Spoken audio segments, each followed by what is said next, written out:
Lakle lakle Inspector Tayai Tayai Tayai Ahan Ramakta Inspector Tayai Tabiri Basimu James Hagurjamna Taramok Sabulona Ikok Nona Kurumjari Ngasi Supuduna Laksari Inspector Tayai Chamapanga Nifusuba Tangka Manipur Toleva Todo Watok Singh Athoba Kayagi Amadi Relief Camp the Lady Owanagi Maramda Wari Paring Amamiam the Kudol Tamjakramatunda Panthoi Amadi Chinkai Manga Suba Tankak Amo Miam the Lantukchari Ngarangi Tankak Matik Ama Hanjinjari Makatana Mo Tabisi Oh Hangbio Minung Si Chawanina ne Hangbio Nanau Nupa Pavale Banina Lebak Sigine Atho Bamington Gapangdori Banida Atho Bamington Pangadi Nungaredana Minchat Yamna Legadoriba Hangbio Yaine Mako any tinary Haraga Mayungi a related the Kangdana Suning Dadana Kumaying was Sacribanini Amya Kadan Ledam Gadoriban Kutas Adrabadina Migilan Hobum to the Satlerga Mako in a Katukaran Toxindana Migine Latpam the Biraka Gadoribazani Taba Nangi Waisibu Maduki in a hoopua Atopuam Talitrabra Carino a sing by Babu I want the Saudi to Carino Nangi say Tasinumaki Agi now pass to begin in a caliber Natraga Nangi say Agimang high only Haribro. O Carino, Abo Hatu Pirga Haribro, Hatki Hargan Hapironi. Ay, Yam no worry, Imung Sidane, Wamatanga Biata, Nanau Pagi Madame the Wamache, Matahabasuyata. Aina, Agi now pada, Mabu Panabagi Hibagiwan, Yaritaba. Nangi Gari, do get them Nagi now pada Uriba Miji, Aduga, Cincadus Nanga. Ahla do you among the Nangaki Wang Sangado. I hope you probably can't even. O Pareado, Ahla Donare, so having a Hakang Biro, Caricarino. Yum the Guinness and Alupa Kairagane, Ana Vagado, lying beaver, no Kare, the Tobiro Cadorge. Adu at the Arab Natro. Handatina Nano Palaga, Carino, Lan Halagadina, Lan you walk poina, lay paring to Patan who period gane. Carino Pi Matoroga Pusalaga, Long Kongdomina Batobirase, Lantum Lady Mayampono Maxi Generaga, Magino Carino Canodum Tobira Sicadorage, Adu at the Yavanatro. Taba Nang ain't Haribasity. I want Makataning. I hospital sulky.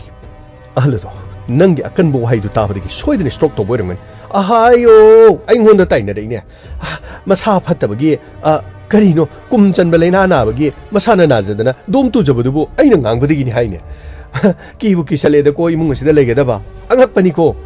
Masagi, Luina Bibu, me when a Kanmangam Jalactrain. Me topuna me when a canba, Aduga, Masagi Luina Bibuna, me when a Kanmangam selectabasi, Tassin Mungus the Legadabaki Buki Saleda, Kadai, Mobusa Sirkangdine, Lan Louis Ribo Palm the Lado Sirkangdi, is asking no Kadai Sacra. I bought Ipam the Sacra Sirkangdine. Nang the Puxel, I took Cam of Big Patawa. Nango, I know, I get Luina in Kanduna. Oh, Yari, I got him to one son and I got him to hide I got him to hide. Ang paniko missing say. Quite digging up a missing say. Sing but he dark dog a hide of the Nakpungi. It's a Sierra de Sequus at Payarani, but some things the Sequoia Mok Hoi Sinta. I should come. I should have done the Haraga Yum the gate open. How's it couldn't Tibasuka in a total Ridobanina? Hebima Nang the Matam Chana Lapase Yam the Pagre. Kari Hagadabano Kangri Nibim Sinkaina Marolama Yum the Gichak Pobasa than a Tokrig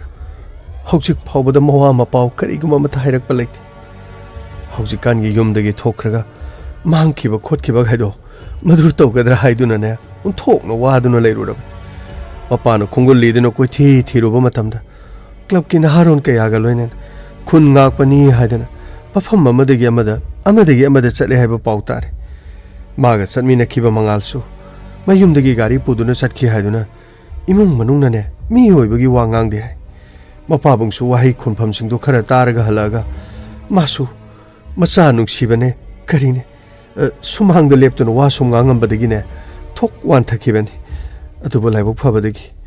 BP say, Low Eram Badigi one tower, Sata Taktabadigi, Karigum High Eram Labadi, Pibam Masidi. Assume the Ladam Loidabani Bim. Hoima Pong Suyam young Napavo Erison. Adima Ayamu Sasaruki Solo Bima Aine Get Pobat in Dopayavani Dubu Napabung Shimatanda Tadombadu manung da lehoribani na nungaitre ko ima kesu kaidi ma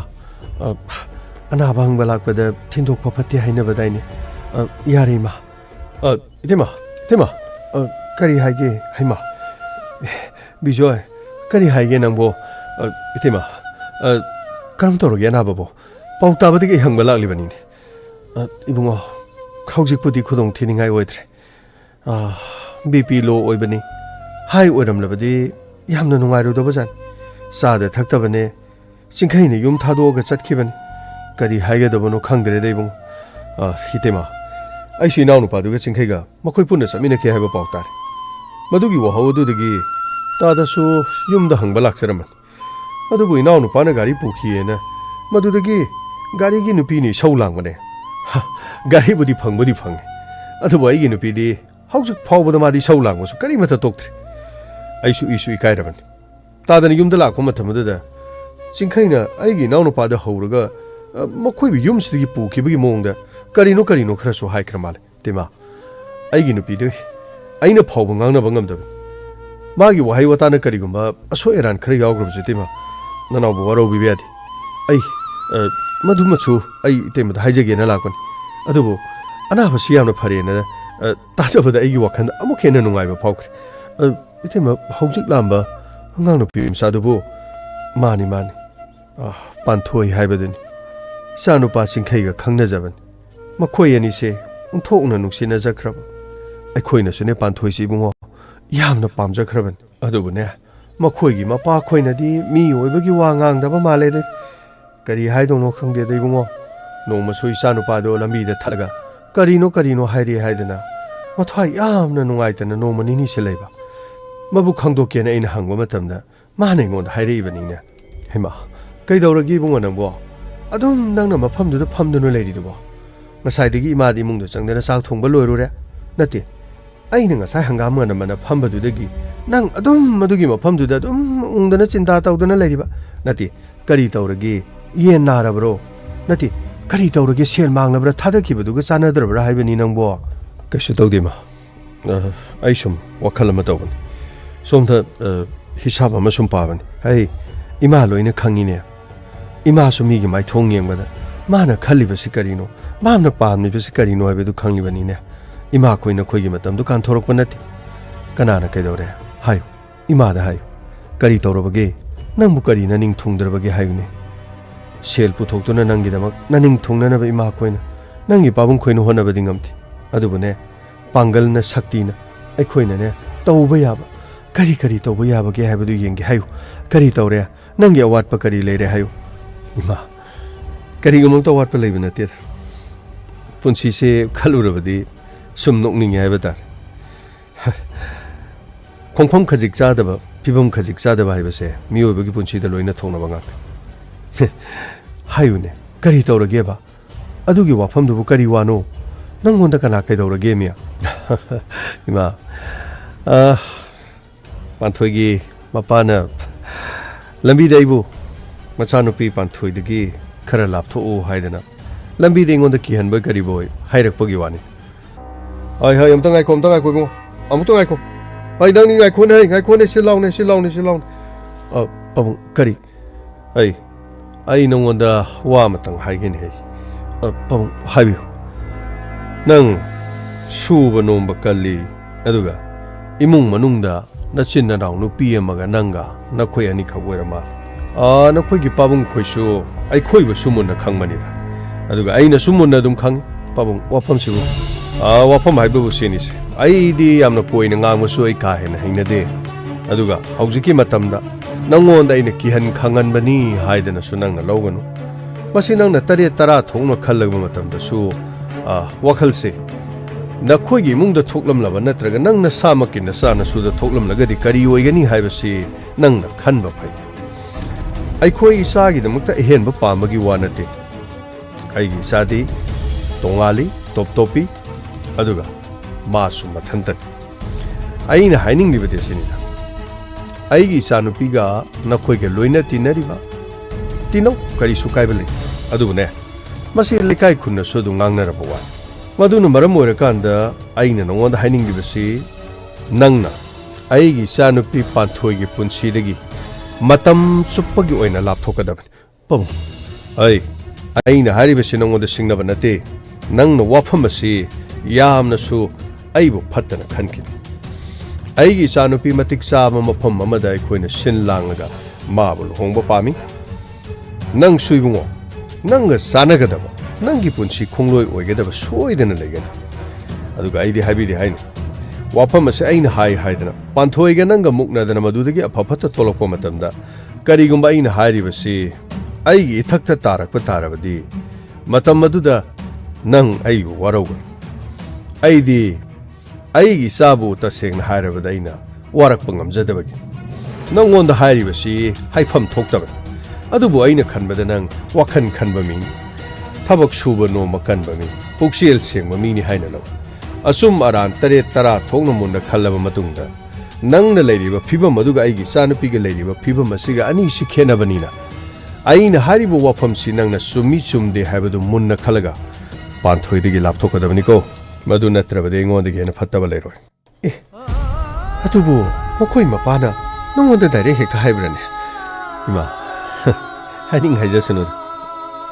ꯑꯩ ꯀꯔꯤꯁꯨ ꯈꯟꯕ ꯂꯩꯇꯦꯗ ꯑꯗꯨꯕꯨ ꯏꯃꯥ ꯑꯩ ꯄꯥꯟꯊꯣꯏꯕꯗ ꯑꯩꯅ ꯌꯥꯝꯅ ꯈꯟꯖꯕꯅꯤ ꯃꯈꯣꯏꯒꯤ ꯄꯥꯕꯨꯡꯅ ꯍꯥꯏꯔꯤꯕ ꯋꯥꯐꯝꯗꯨ ꯑꯃꯔꯣꯝꯗ ꯌꯥꯝꯅ ꯆꯨꯝꯃꯤ ꯃꯆꯥ ꯅꯤꯡꯉꯣꯜꯕꯨ ꯃꯇꯤꯛ ꯆꯥꯗꯕ ꯃꯐꯝꯗ ꯀꯅꯥꯅ ꯊꯥꯖꯅꯤꯡꯒꯗꯒꯦ ꯃꯁꯤꯗꯤ ꯃꯥꯂꯦꯝ ꯑꯁꯤꯗ ꯂꯩꯔꯤꯕ ꯃꯃꯥ ꯃꯄꯥ ꯈꯨꯗꯤꯡꯃꯛꯅ ꯂꯣꯏꯅ ꯈꯟꯒꯗꯕ ꯋꯥꯐꯝꯅꯤ ꯑꯩ ꯃꯗꯨꯗ ꯊꯣꯏꯅ ꯋꯥꯔꯧꯕ ꯑꯃꯠꯇ ꯂꯩꯇꯦ ꯏꯃꯥꯒꯤ ꯏꯕꯨꯡꯉꯣ ꯍꯥꯏꯅꯤꯡꯕ ꯍꯥꯏꯖꯁꯅꯨꯁꯦ ꯐꯍꯟꯅꯤꯡꯗꯅ ꯇꯧꯔꯤꯕꯅꯤ ꯅꯪꯅꯅꯦ ꯃꯥꯅ ꯑꯗꯨ ꯍꯥꯏꯕ ꯃꯇꯝ ꯑꯗꯨꯗ ꯍꯨꯠ ꯂꯩꯊꯣꯛꯇꯨꯅ ꯂꯥꯛꯂꯤꯕꯗꯣ ꯃꯗꯨꯅ ꯍꯦꯟꯅ ꯐꯔꯕꯅꯤ ꯅꯪꯅ ꯑꯣꯟꯈꯠꯇꯨꯅꯅꯦ ꯆꯤꯟ ꯈꯨꯝꯅꯗꯅ ꯈꯣꯠꯇꯅ ꯂꯩꯕ ꯌꯥꯕ ꯅꯠꯇꯦ ꯃꯤ ꯍꯥꯏꯕꯁꯤꯗꯤꯅꯦ ꯉꯥꯡꯅꯤꯡꯕ ꯆꯩꯅꯤꯡꯕꯗꯣ ꯄꯦꯟꯅ ꯑꯗꯨꯃꯛ ꯉꯥꯡꯖꯁꯅꯨ ꯅꯪꯅ ꯈꯨꯝꯗꯅ ꯇꯨꯃꯤꯟꯅ ꯂꯥꯛꯄꯗꯨꯅꯅꯦ ꯃꯗꯨꯅ ꯍꯦꯟꯅ ꯐꯔꯕꯅꯤ ꯀꯔꯤꯒꯨꯝꯕ ꯅꯪꯅ ꯈꯨꯝꯂꯝꯕ ꯇꯥꯔꯕꯗꯤ ꯃꯥꯅꯁꯨ ꯑꯗꯨꯝ ꯈꯨꯝꯂꯛꯀꯅꯤ ꯈꯨꯝꯅꯔꯛꯂꯤꯕ ꯑꯅꯤꯗꯨꯒꯤ ꯑꯋꯥꯏ ꯑꯈꯨꯝ ꯃꯌꯥꯝ ꯃꯔꯛꯇꯨꯗ ꯑꯁꯣꯏꯕ ꯀꯌꯥ ꯌꯥꯎꯒꯗꯧꯔꯤꯕꯅꯤ ꯍꯧꯖꯤꯛꯇꯤ ꯅꯪꯅ ꯅꯨꯡꯉꯥꯏꯇꯕꯗꯨꯁꯨ ꯁꯨꯞꯅꯇꯪꯒꯤ ꯅꯨꯡꯉꯥꯏꯇꯕ ꯑꯃꯈꯛꯇꯅꯤ ꯀꯔꯤꯒꯨꯝꯕ ꯍꯨꯟꯅꯗꯨꯅ ꯉꯥꯡꯅꯔꯝꯂꯕꯗꯤ ꯅꯨꯡꯉꯥꯏꯇꯕ ꯀꯌꯥꯅꯣ ꯅꯪꯒꯤ ꯃꯐꯝꯗ ꯃꯥꯅ ꯍꯥꯏꯔꯛꯀꯗꯧꯔꯤꯕꯁꯤꯡ ꯑꯗꯨ ꯃꯗꯨ ꯃꯌꯥꯝꯗꯨꯗ ꯈꯟꯕꯗꯅꯦ ꯏꯁꯥꯒꯤ ꯊꯃꯣꯏ ꯍꯦꯟꯅ ꯁꯣꯛꯀꯗꯧꯔꯤꯕꯅꯤꯅꯦ ꯌꯦꯡꯉꯣꯏ ꯅꯨꯡꯁꯤꯅꯕ ꯍꯧꯔꯛꯄ ꯃꯇꯝꯗ ꯃꯃꯥ ꯃꯄꯥꯅꯅꯦ ꯂꯣꯏꯅꯃꯛ ꯍꯦꯛꯇ ꯌꯥꯕ ꯍꯥꯏꯕꯁꯤ ꯄꯪꯌꯥꯎ ꯌꯥꯎꯗꯕꯅꯤ ꯌꯥꯔꯝꯗꯕ ꯀꯌꯥꯁꯨꯅꯦ ꯀꯣꯟꯅ ꯑꯗꯨꯃꯛ ꯌꯥꯔꯛꯄꯅꯤ ꯃꯈꯣꯏꯅ ꯌꯥꯅꯤꯡꯗ꯭ꯔꯤꯕꯗꯨ ꯀꯔꯤꯒꯤꯅꯣ ꯍꯥꯏꯗꯨꯅ ꯈꯪꯗꯣꯛꯇꯨꯅꯅꯦ ꯑꯩꯒꯤ ꯑꯁꯣꯏꯕ ꯂꯩꯔꯤꯕ ꯃꯐꯝꯁꯤꯡꯗꯨ ꯈꯪꯗꯣꯛꯑꯒ ꯃꯗꯨ ꯁꯦꯝꯗꯣꯛꯅꯕ ꯍꯣꯠꯅꯒꯗꯕꯅꯤꯅꯦ ꯌꯦꯡꯉꯣꯏ ꯅꯪꯅ ꯍꯣꯠꯅꯔꯤꯕ ꯃꯌꯥꯝ ꯑꯁꯤꯗꯤ ꯃꯈꯣꯏꯅ ꯈꯪꯗꯗꯅ ꯇꯧꯔꯤꯕꯅꯤꯗ ꯍꯥꯏꯅꯤꯡꯕ ꯍꯥꯏꯖꯁꯅꯨ ꯑꯗꯨꯒꯤꯕꯨ ꯏꯆꯥꯅ ꯐꯝꯗꯨꯅ ꯀꯔꯤꯒꯤꯗꯃꯛꯇ ꯎꯪꯗꯨꯅ ꯂꯩꯔꯤꯕꯅꯣꯅꯦ ꯏꯃꯥ ꯑꯩ ꯀꯩꯁꯨ ꯎꯪꯕ ꯅꯠꯇꯦꯗ ꯁꯨꯝ ꯃꯈꯣꯏ ꯄꯥꯕꯨꯡꯅ ꯍꯥꯏꯔꯝꯕꯗꯨꯗ ꯑꯩꯁꯨ ꯄꯨꯛꯅꯤꯡꯁꯦ ꯈꯪꯅꯨꯡ ꯍꯦꯛ ꯅꯨꯡꯁꯤꯗꯅ ꯁꯨꯝ ꯐꯝꯂꯒ ꯂꯩꯔꯝꯕꯅꯤꯗ ꯌꯥꯔꯦ ꯑꯗꯨꯒꯤꯕꯨ ꯈꯜꯂꯨꯔꯅꯨ ꯑꯁꯨꯝꯅꯅꯦ ꯏꯕꯨꯡꯉꯣ ꯃꯥꯅꯅꯦ ꯃꯊ꯭ꯋꯥꯏ ꯅꯨꯡꯉꯥꯏꯇꯗꯅ ꯂꯩꯔꯝꯂꯤꯕꯅꯤ ꯃꯗꯨꯗꯒꯤ ꯑꯩꯅ ꯄꯨꯛꯅꯤꯡ ꯊꯧꯗꯣꯛꯑꯒ ꯍꯪꯕꯗ ꯎꯆꯤꯟ ꯅꯥꯆꯤꯟꯅ ꯃꯥꯅ ꯍꯥꯏꯗꯣꯔꯛꯑꯦ ꯃꯗꯨꯗꯒꯤꯗꯤ ꯐꯨꯛ ꯍꯧꯒꯠꯇꯅ ꯊꯕꯛ ꯏꯪꯈꯥꯡ ꯃꯈꯥ ꯇꯧꯈ꯭ꯔꯤꯕꯅꯤ ꯑꯗꯨꯗꯒꯤꯗꯤ ꯀꯔꯤꯅꯣ ꯏꯕꯨꯡꯉꯣ ꯃꯈꯣꯏꯒꯤ ꯍꯧꯅꯕꯤ ꯍꯧꯖꯤꯛꯀꯥꯟꯒꯤ ꯈꯨꯝꯅꯗꯕꯤ ꯉꯥꯡꯅꯗꯕꯤꯗꯨ ꯇꯧꯔꯕꯖꯥꯅꯤꯗꯅ ꯅꯨꯄꯤ ꯃꯆꯥꯁꯤ ꯌꯨꯝꯗ ꯆꯦꯜꯂꯛꯇꯅꯅꯦ ꯍꯦꯛꯇ ꯃꯥꯅ ꯍꯥꯏꯕꯗ ꯌꯥꯗꯦ ꯇꯥꯗꯦ ꯈꯨꯝꯗꯦ ꯍꯥꯏꯗꯅ ꯌꯨꯝꯗ ꯂꯥꯛꯑꯝꯃꯤꯕꯅꯤꯅꯦ ꯀꯔꯤ ꯍꯥꯏꯒꯗꯕꯅꯣ ꯈꯪꯗ꯭ꯔꯦ ꯏꯇꯩꯃ ꯍꯧꯖꯤꯛꯀꯤ ꯃꯇꯝꯁꯤꯗꯤ ꯅꯍꯥꯁꯤꯡꯁꯤꯗꯤ ꯑꯩꯈꯣꯏꯒꯤ ꯃꯇꯝꯒ ꯑꯃꯠꯇ ꯃꯥꯟꯅꯗ꯭ꯔꯦ ꯑꯗꯨꯕꯨꯅꯦ ꯏꯇꯩꯃ ꯑꯉꯥꯡꯁꯤꯗꯤ ꯌꯥꯝꯅ ꯐꯕ ꯑꯉꯥꯡ ꯑꯁꯤꯗꯤ ꯏꯇꯩꯃ ꯈꯣꯏꯒꯤ ꯃꯧꯒ ꯑꯣꯏꯖꯔꯗꯤ ꯏꯇꯩꯃ ꯄꯪꯆꯣꯞ ꯆꯣꯠꯂꯣꯏꯗꯕꯖꯥꯠꯅꯤ ꯏꯕꯨꯡꯉꯣ ꯑꯩꯈꯣꯏꯅꯁꯨ ꯑꯣꯟꯊꯣꯛꯅ ꯄꯥꯝꯖꯈ꯭ꯔꯕ ꯑꯗꯨꯕꯨ ꯃꯄꯥꯗꯨꯅ ꯇꯧꯔꯤꯕ ꯃꯑꯣꯡ ꯃꯇꯧꯗꯤ ꯑꯩꯅ ꯍꯧꯖꯤꯛ ꯇꯝꯂꯤꯕꯗꯨꯅꯤꯗꯣ ꯑꯁ ꯏꯇꯩꯃ ꯑꯗꯨꯒꯤ ꯋꯥꯗꯤꯗꯨ ꯀꯥꯟꯗꯦꯗ ꯃꯈꯣꯏꯅ ꯃꯇꯤꯛ ꯆꯥꯔꯀꯥꯟꯗꯅꯦ ꯏꯇꯩꯃ ꯄꯨꯝꯅꯃꯛꯁꯦ ꯂꯣꯏꯅ ꯌꯥꯒꯗꯕ ꯉꯥꯛꯇꯅꯤ ꯃꯁꯥꯗ ꯂꯣꯏꯅ ꯂꯩꯇ꯭ꯔꯅꯤ ꯏꯇꯩꯃ ꯂꯥꯛꯑꯣ ꯆꯪꯉꯣ ꯁꯤꯗ ꯐꯝꯃꯨꯁꯦ ꯉꯥꯏꯍꯥꯛꯇ ꯐꯝꯃꯨꯅꯦ ꯅꯪꯕꯣ ꯌꯥꯅꯤ ꯏꯇꯩꯃ ꯗꯥꯗꯥ ꯈꯔ ꯐꯔꯕ꯭ꯔꯣ ꯀꯝꯗꯧꯔꯒꯦ ꯕꯤꯖꯣꯏ ꯑꯩ ꯊꯣꯏꯗꯣꯛꯄ ꯀꯔꯤꯁꯨꯕꯨꯗꯤ ꯇꯧꯗ꯭ꯔꯦꯅꯦ ꯅꯪ ꯑꯅꯥꯕ ꯍꯪꯕ ꯂꯥꯛꯂꯤꯕ꯭ꯔꯥ ꯗꯥꯗꯥ ꯑꯩꯁꯨ ꯄꯥꯎꯁꯦ ꯇꯥꯕꯗꯒꯤ ꯄꯔꯞ ꯆꯦꯜꯂꯛꯄꯅꯤ ꯗꯥꯗꯥ ꯁꯤꯗꯩꯗ ꯑꯉꯥꯡ ꯄꯥꯟꯊꯣꯏ ꯅꯨꯄꯤ ꯃꯆꯥꯗꯨ ꯁꯤꯗꯒꯤ ꯊꯣꯛꯈꯤꯕ ꯎꯕ ꯑꯗꯩꯗ ꯁꯨꯝ ꯏꯇꯩꯃꯒ ꯋꯥꯔꯤ ꯁꯥꯟꯅꯔꯝꯕꯅꯤ ꯏꯕꯨꯡꯉꯣ ꯃꯄꯥ ꯑꯩꯈꯣꯏꯅꯗꯤ ꯑꯩꯈꯣꯏꯕꯨ ꯌꯥꯗ꯭ꯔꯤꯕ ꯏꯆꯥ ꯅꯨꯄꯥꯗꯨꯒꯗꯤ ꯃꯔꯤ ꯂꯩꯅꯖꯔꯤꯕꯅꯤ ꯍꯥꯏꯗꯅ ꯇꯧꯔꯤꯕꯅꯤꯗꯣ ꯑꯉꯥꯡꯁꯤꯗꯤ ꯌꯥꯝꯅ ꯐꯩꯅꯦ ꯑꯗꯨꯕꯨ ꯃꯄꯥꯗꯨꯅ ꯑꯩꯈꯣꯏꯗ ꯈꯜꯂꯤꯕ ꯑꯩꯈꯣꯏꯗ ꯌꯦꯡꯂꯤꯕ ꯃꯤꯒꯤ ꯏꯆꯥ ꯅꯨꯄꯥꯗꯁꯨ ꯀꯔꯤꯅꯣ ꯂꯝꯕꯤꯗ ꯊꯠꯂꯒ ꯃꯥꯅ ꯍꯥꯏꯌꯦ ꯅꯇꯩ ꯃꯣꯏꯗꯤ ꯂꯣꯏꯅ ꯈꯪꯕꯅꯦ ꯑꯩꯗꯤ ꯀꯔꯤꯅꯣ ꯍꯥꯏꯕꯗꯣ ꯑꯩ ꯈꯪꯗꯦ ꯑꯗꯨꯕꯨ ꯄꯨꯝꯅꯃꯛꯁꯤꯡ ꯑꯁꯤ ꯇꯣꯛꯈ꯭ꯔꯒ ꯅꯅꯥꯎ ꯅꯨꯄꯥꯒꯤ ꯄꯥꯎꯒ ꯏꯆꯥ ꯅꯨꯄꯥꯒꯤ ꯄꯥꯎꯕꯨ ꯇꯥꯕ꯭ꯔꯅꯦ ꯅꯪꯕꯨ ꯗꯥꯗꯥ ꯃꯗꯨꯒꯤ ꯃꯇꯥꯡꯗꯨꯗꯤ ꯑꯩꯁꯨ ꯀꯔꯤꯃꯠꯇ ꯇꯥꯗꯦ ꯀ꯭ꯂꯕꯀꯤ ꯂꯩꯔꯤꯕ ꯑꯉꯥꯡꯁꯤꯡ ꯆꯠꯈꯤꯕꯁꯤꯡ ꯍꯟꯅꯔꯛꯄꯁꯨ ꯑꯗꯨꯝ ꯌꯥꯎꯏ ꯑꯗꯨꯕꯨ ꯃꯈꯣꯏ ꯑꯅꯤꯗꯤ ꯃꯈꯨꯠ ꯆꯨꯝꯃꯦ ꯍꯥꯏꯕ꯭ꯔꯥ ꯀꯔꯤꯅꯣ ꯃꯐꯝ ꯑꯗꯨꯗ ꯑꯗꯨꯝ ꯂꯩꯈ꯭ꯔꯦ ꯌꯨꯝꯗ ꯑꯃꯨꯛꯇꯪ ꯂꯥꯛꯂꯕꯗꯤ ꯍꯥꯏꯗꯨꯅ ꯑꯩꯁꯨ ꯈꯟꯗꯨꯅ ꯂꯩꯕꯅꯤ ꯏꯅꯥꯎꯅꯨꯄꯥꯁꯤꯁꯨ ꯃꯥꯅ ꯒꯥꯔꯤ ꯄꯨꯔꯒ ꯆꯠꯈꯤꯕꯗꯨꯗꯒꯤ ꯑꯩꯒꯤ ꯅꯨꯄꯤꯅ ꯍꯧꯖꯤꯛ ꯐꯥꯎꯕ ꯉꯥꯡꯕ ꯇꯣꯛꯇ꯭ꯔꯤ ꯇꯥꯗꯅ ꯈꯪꯕꯤꯔꯤꯕꯗꯨꯅꯤ ꯇꯥꯗꯅ ꯌꯨꯝꯗ ꯂꯥꯛꯄ ꯃꯇꯝꯗ ꯑꯩꯒꯤ ꯅꯨꯄꯤꯅ ꯏꯁꯧ ꯂꯥꯡꯂꯤꯕꯗꯣ ꯇꯥꯗꯁꯨ ꯌꯨꯝꯗ ꯆꯠꯈ꯭ꯔ ꯃꯇꯨꯡꯗꯒꯤ ꯅꯠꯇꯦ ꯃꯗꯨꯒꯤ ꯋꯥ ꯅꯠꯇꯦꯗ ꯏꯕꯨꯡꯉꯣ ꯃꯥꯅ ꯌꯨꯝ ꯑꯁꯤꯗ ꯆꯥꯛ ꯐꯥꯎꯕ ꯆꯥꯗꯅ ꯆꯠꯈꯤꯕꯗꯨꯗ ꯑꯩꯁꯨ ꯊꯋꯥꯏ ꯅꯨꯡꯉꯥꯏꯇꯅ ꯂꯩ ꯑꯗꯨꯕꯨ ꯆꯥꯛ ꯏꯁꯤꯡ ꯆꯥꯕ ꯑꯩꯁꯨ ꯀꯔꯤꯃꯠꯇ ꯌꯥꯗꯦ ꯇꯥꯔꯤꯕ ꯄꯥꯎꯁꯤꯗꯤ ꯅꯈꯣꯏꯁꯨ ꯈꯪꯂꯦꯗꯅ ꯈꯨꯟ ꯉꯥꯛꯄꯅꯤ ꯍꯥꯏꯗꯨꯅ ꯆꯠꯈꯤꯕꯁꯤꯡ ꯃꯗꯨꯒꯤ ꯃꯔꯛꯇꯒꯤꯅꯤꯅꯦ ꯑꯃꯃꯝ ꯑꯅꯤ ꯏꯃꯥ ꯂꯩꯕꯥꯛꯀꯤꯗꯃꯛ ꯊꯋꯥꯏ ꯊꯥꯔꯤꯕꯁꯤꯡ ꯑꯁꯦ ꯃꯈꯣꯏꯁꯤꯡ ꯑꯗꯨꯒꯤ ꯃꯔꯛꯇ ꯏꯆꯥꯅꯨꯄꯥꯁꯨ ꯌꯥꯎꯔꯝꯒꯗ꯭ꯔꯥ ꯃꯈꯣꯏꯁꯨ ꯁꯣꯛꯀꯗ꯭ꯔꯥ ꯅꯥꯒꯗ꯭ꯔꯥ ꯍꯥꯏꯗꯅ ꯋꯥꯈꯜ ꯑꯁꯦ ꯂꯩꯇꯥꯕ ꯉꯝꯗꯦ ꯃꯆꯤꯟ ꯃꯅꯥꯎ ꯑꯅꯤ ꯑꯍꯨꯝꯗꯪ ꯁꯨꯔꯝꯂꯕꯗꯤ ꯑꯩ ꯑꯗꯨ ꯋꯥꯔꯣꯏꯗꯕꯅꯤ ꯁꯨꯞꯅꯇꯪꯒꯤ ꯑꯃꯈꯛꯇꯅꯤ ꯃꯆꯟꯅꯨꯄꯤ ꯑꯁꯤꯒ ꯑꯗꯨꯒꯤ ꯃꯊꯛꯇ ꯌꯨꯝ ꯑꯁꯤ ꯃꯥꯅ ꯄꯨꯔꯤꯕꯅꯤ ꯃꯥꯅ ꯑꯗꯨꯝꯅ ꯆꯠꯈꯤꯕꯗꯨꯗ ꯐꯠꯇ ꯅꯨꯡꯗ ꯊꯣꯛꯀꯗ꯭ꯔꯥ ꯍꯥꯏꯗꯨꯅ ꯆꯥꯕ ꯊꯛꯄ ꯌꯥꯗꯕꯅꯤ ꯃꯗꯨꯗꯒꯤ ꯋꯥꯈꯜ ꯑꯁꯤꯅꯅꯦ ꯑꯩꯁꯨ ꯂꯥꯟꯐꯝꯗ ꯏꯆꯥꯒꯤ ꯃꯇꯨꯡ ꯏꯟꯗꯨꯅ ꯂꯥꯟ ꯌꯥꯎꯅꯤꯡꯕ ꯐꯥꯎꯈꯤ ꯃꯗꯨꯗꯒꯤ ꯑꯩꯅ ꯂꯥꯎ ꯈꯣꯡꯗꯨꯅꯅꯦ ꯑꯩꯅ ꯉꯥꯡꯂꯨꯕꯗꯒꯤ ꯑꯩ ꯑꯗꯨꯝ ꯇꯨꯈꯤꯕꯅꯤꯅꯦ ꯏꯕꯨꯡꯉꯣ ꯑꯗꯨꯕꯨ ꯀꯝꯗꯧꯁꯤꯒꯦ ꯅꯈꯣꯏ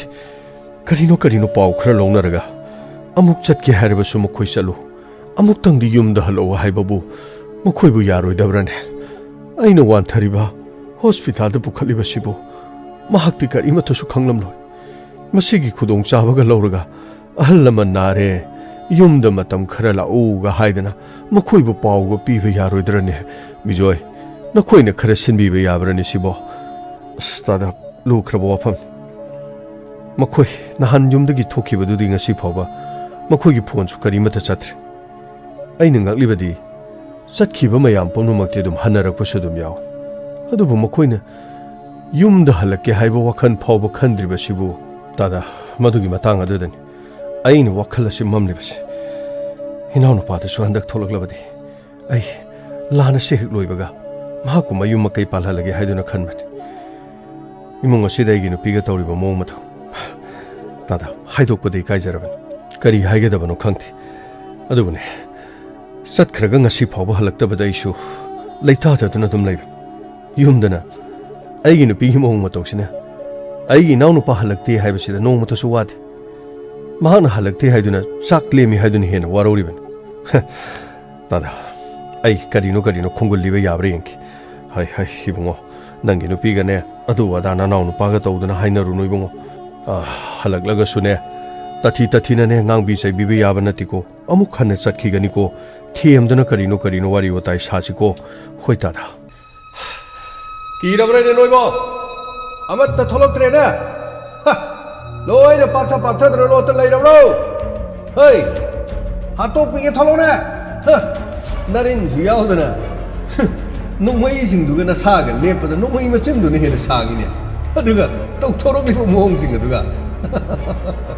ꯇꯧꯕꯒꯤꯗꯤ ꯅꯈꯣꯏ ꯈꯔ ꯄꯤꯑꯝꯕꯒꯤ ꯐꯕꯅꯤ ꯑꯩꯈꯣꯏꯗꯧꯅ ꯋꯥꯡ ꯆꯥꯎꯗꯨꯅ ꯑꯣꯏꯔꯝꯂꯕꯗꯤ ꯅꯈꯣꯏꯅ ꯂꯦꯞꯂꯤꯕ ꯃꯐꯝꯗꯨꯗ ꯅꯅꯒꯟꯗꯨꯗꯕ ꯅꯣꯡꯃꯩꯅ ꯁꯦꯠꯊꯔꯛꯄꯗ ꯂꯣꯏꯒꯗꯕꯅꯤ ꯃꯐꯝ ꯈꯔꯗꯗꯤ ꯅꯈꯣꯏꯅ ꯑꯋꯥꯡꯕ ꯃꯐꯝꯗ ꯂꯩꯁꯜꯂꯒ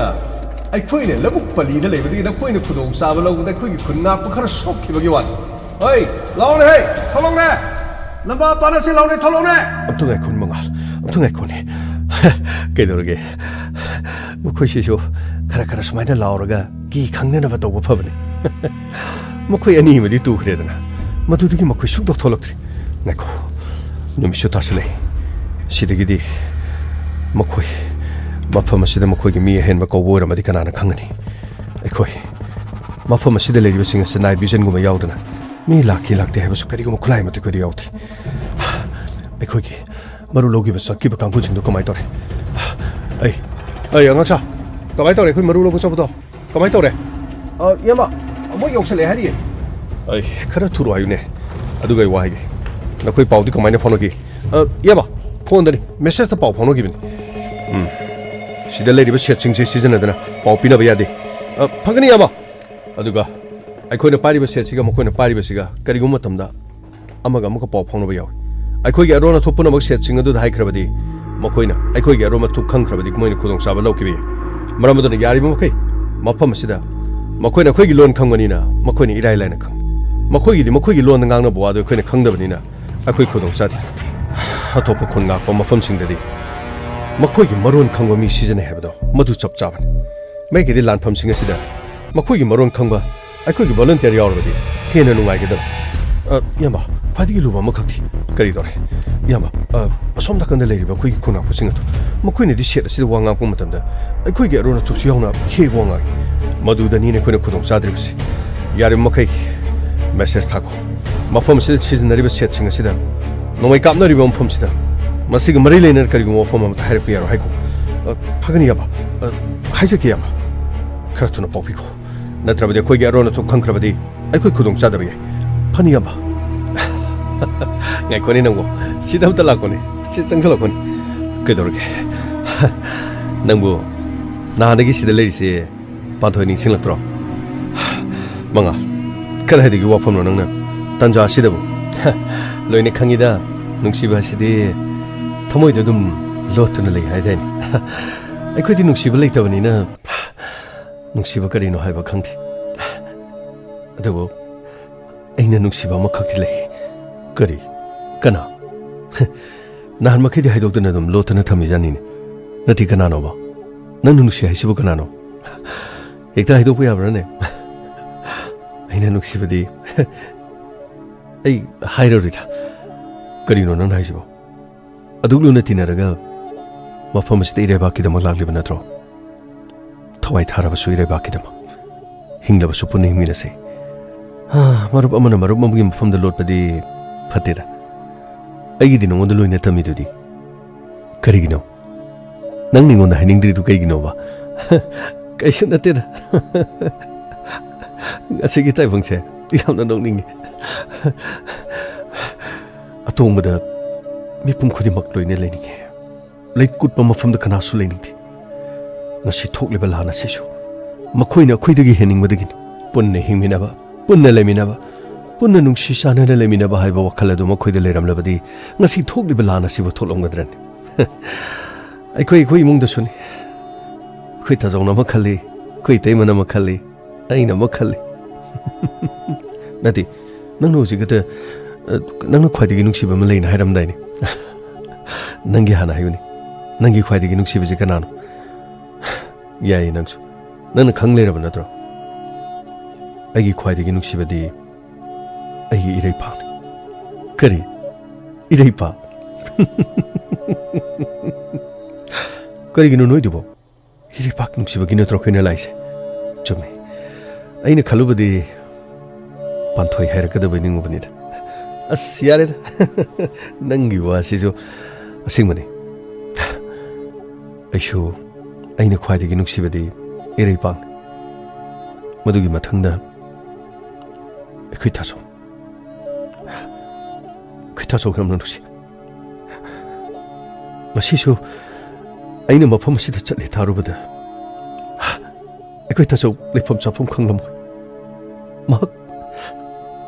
कुचेन चेंदुना अइगी खुंगुल लिरमगनि अखोई तेमदे आई बनुक्सिबगी महोता गाड़ी कदाइदा चटख्रगे गाड़ी कदाइदा थमंगे हाइदन करिगुम्बा चिंखोंग अदुदा गाड़ी गा लेरमद्रबदिने अखोई ताजौदो अखोई तेमना यामना गांबिरंगमनि अखोई ताजौना इतेमसे खाइनबदि यादब मसा यावग्रबनिना अदुगा उन्थोंनो वाना खांग्रबन मखोइनिना गांनबा ताबदबा मखोइनिना खनबदा आई ताखिनेना अखोई ताजौना मचिन मेले अदुबो नंग करिगी मचिन मेलिबनो आइनि मुंगसिदा कनासु किबा लेते हाइदना उनखलगा अखोई ताजौगो इने खनरिबनिदा अदुबो नुंसि ताजौ ननावनो मतम पुनमक्ता निंसिंगी nanaoki tangang na bakhucha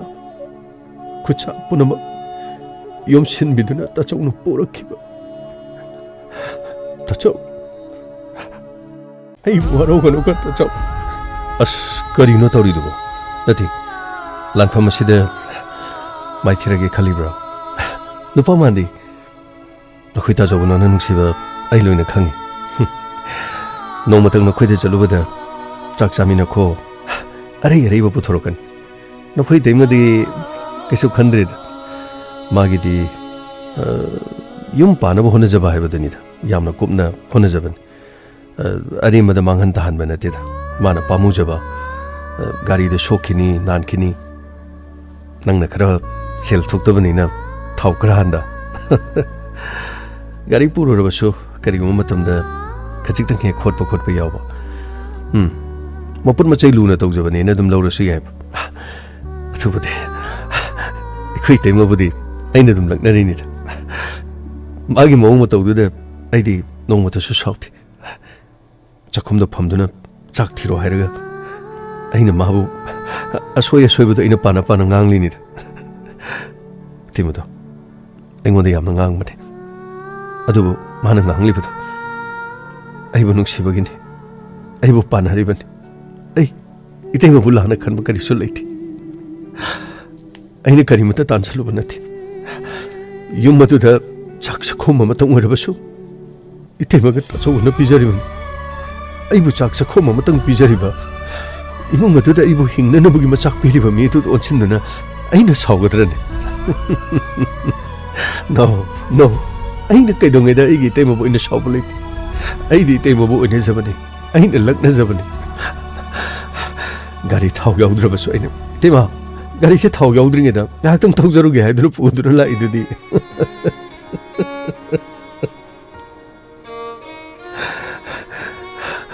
अस यारेस तोसे नंगिदो कैनोम सटकदोर लानफमने बा कावरब्रो नंगेगने सुमाइना वारी सना लेनिङेदा यंगो पिकटक ngasai chenjan gi basingdo amambagi tanja logduna ngahak lerebadine chingkhong chingya se pikthana kupsanduna lekibrai su khampot section lego namit narado singduna lego adu wabudi athugi wabudi mangal lo mai thiba pigedaba kana su leite ta yengnaba ani masu haledana ai ngako changsalo somna kandra law chida kraino tu yang asiki chingda mari sal sikano kapso hey miketi lo hey kanigira hey marudu megzin kale megzin ani aduka achoi poina precaution mari manga ma tongane gauri lako maram chadna maru kapthokona ai agachi nakoi maru komdori yamba maru diamna lesilaktre adu makoi maru thilakana heba kangudasu aju phoba laktre makoi maru do hana langbadi phagadabane yamba horengi chaka pula moi puna lagen hari chak tu di arai bani ne maru hana lakadabani ne chak chana bhonaring da maru yaudrabadi kamdogani tangai phadana maru loikrabadi mafam si thadoktuna hallaga chappadabani horene khoigi khuna ko mi singa loinara maru prolaga mafam sta mo hana lakpadabani yamba adudi kamdoksike ai maru singa do remda kapthoko makoine toribase sanaribani ꯑꯩꯈꯣꯏꯒꯤ ꯃꯔꯨ ꯂꯣꯏꯊꯣꯛꯂ ꯃꯇꯨꯡꯗ ꯑꯩꯈꯣꯏꯗ ꯁꯣꯏꯗꯅꯕ attack ꯇꯧꯔꯛꯀꯗꯧꯔꯤꯕꯅꯤ ꯏꯌꯥꯝꯕ ꯃꯈꯣꯏꯅ ꯍꯥꯏꯕꯗꯗꯤ ꯆꯥꯛꯇꯨ ꯉꯁꯥꯏꯁꯨ ꯑꯌꯨꯛꯀꯤ ꯆꯥꯈꯤꯗ꯭ꯔꯕꯅꯤꯅ ꯂꯣꯏꯅ ꯋꯥꯅꯔꯝꯃꯅꯤ ꯄꯣꯂꯤꯊꯤꯟꯗ ꯆꯥꯛꯀ ꯏꯟꯁꯥꯡꯒꯗꯨ ꯄꯨꯂꯞ ꯇꯣꯠꯁꯤꯜꯂꯒ ꯆꯥꯛꯈꯣꯝ ꯑꯃꯃꯨꯛꯇꯪ ꯆꯥꯔꯕꯁꯨ ꯍꯥꯏꯗꯅ ꯑꯩꯈꯣꯏꯒꯤ ꯑꯅꯧꯕ ꯚꯣꯂꯨꯟꯇꯤꯌꯔ ꯀꯥꯡꯕꯨ ꯈꯔꯒ ꯃꯐꯝ ꯑꯁꯤꯗ ꯌꯧꯁꯤꯜꯂꯛꯀꯅꯤ ꯍꯥꯏꯕꯅꯤ ꯏꯌꯥꯝꯕ ꯃꯗꯨꯅꯤꯅꯦ ꯃꯈꯣꯏꯅ ꯑꯩꯈꯣꯏꯒꯤꯗꯃꯛ ꯋꯥꯕꯤꯔꯤꯉꯩꯗ ꯃꯔꯨ ꯌꯥꯎꯗ꯭ꯔꯕꯗꯤ ꯀꯔꯤ ꯇꯧꯒꯅꯤ ꯄꯥꯏꯔꯤꯕ ꯅꯣꯡꯃꯩꯁꯤꯡ ꯑꯁꯤ ꯀꯔꯤꯒꯨꯝꯕ ꯃꯔꯨ ꯌꯥꯎꯗ꯭ꯔꯕꯗꯤ ꯆꯩ ꯑꯃꯒ ꯆꯞ ꯃꯥꯟꯅꯒꯗꯧꯔꯤꯕꯅꯤ ꯊꯥꯡꯒꯩꯁꯤꯡꯅ ꯈꯨꯠꯇ ꯆꯩ ꯑꯃ ꯄꯥꯏꯈꯤꯕꯅ ꯍꯦꯟꯅ ꯐꯒꯗꯧꯔꯤꯕꯅꯤ ꯑꯗꯨꯕꯨ ꯉꯪꯁꯥ ꯑꯩꯈꯣꯏꯒꯤ ꯃꯐꯝ ꯑꯁꯤꯗ ꯂꯩꯔꯤꯁꯦ ꯄꯨꯟꯅ ꯀꯌꯥꯅꯣ ꯏꯌꯥꯝꯕ ꯑꯩꯈꯣꯏ ꯄꯨꯟꯅ 10 ꯑꯩꯈꯣꯏ 10 ꯃꯔꯨ ꯂꯣꯏꯈ꯭ꯔꯕꯁꯨ ꯈꯨꯠꯇ ꯄꯥꯏꯔꯤꯕ ꯊꯥꯡ ꯑꯁꯥꯡꯕ ꯑꯃꯗꯨꯗꯤ ꯆꯦꯠꯅ ꯄꯥꯏꯒꯗꯕꯅꯤ ꯑꯗꯨꯒ ꯃꯔꯝ ꯂꯩꯇꯅ ꯃꯐꯝ ꯑꯁꯤꯗ ꯅꯈꯣꯏ ꯅꯁꯥꯒꯤ ꯃꯣꯕꯥꯏꯜ ꯃꯩ ꯌꯥꯎꯕꯁꯤꯡ ꯑꯗꯣ ꯃꯣꯕꯥꯏꯜꯗ ꯃꯦꯁꯦꯖ ꯊꯥꯅꯕ ꯍꯣꯠꯅꯕꯗ ꯃꯉꯥꯟꯗ ꯑꯩꯈꯣꯏ ꯈꯨꯗꯣꯡꯊꯤꯕ ꯊꯣꯛꯀꯅꯤ ꯅꯈꯣꯏ ꯆꯦꯛꯁꯤꯜꯂꯨ kapsan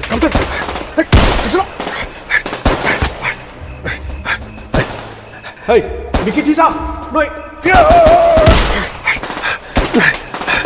ꯈꯪꯒꯗꯕ ꯉꯁꯥꯏ ꯃꯈꯩ ꯇꯨꯃꯤꯟꯅ ꯂꯩꯕ ꯍꯧꯖꯤꯛ ꯈꯛꯇ ꯉꯥꯏꯈꯣ ꯃꯈꯣꯏꯅ ꯀꯔꯤꯒꯨꯝꯕ ꯌꯥꯝ ꯉꯥꯏꯈꯣ ꯉꯥꯏꯈꯣ ꯍꯨꯏ ꯑꯃ ꯀꯌꯥꯗꯅꯣ ꯌꯦꯡꯉꯨꯅꯦ ꯉꯁꯥꯏ ꯃꯈꯩ ꯅꯣꯡꯃꯩ ꯀꯥꯞꯄ ꯊꯣꯛꯂꯒ ꯍꯧꯖꯤꯛ ꯈꯛꯇ ꯄꯨꯝꯃꯝ ꯃꯝꯁꯤꯜꯂꯀꯥꯟꯁꯤꯗ ꯃꯈꯣꯏ ꯅꯣꯡꯃꯩ ꯀꯥꯞꯂꯛꯂꯤꯁꯨ ꯎꯔꯦꯗꯅ 시름다이기 떠오르니네 시름다이기 어이 너희 뿌리먹들 너희는 하도비게 해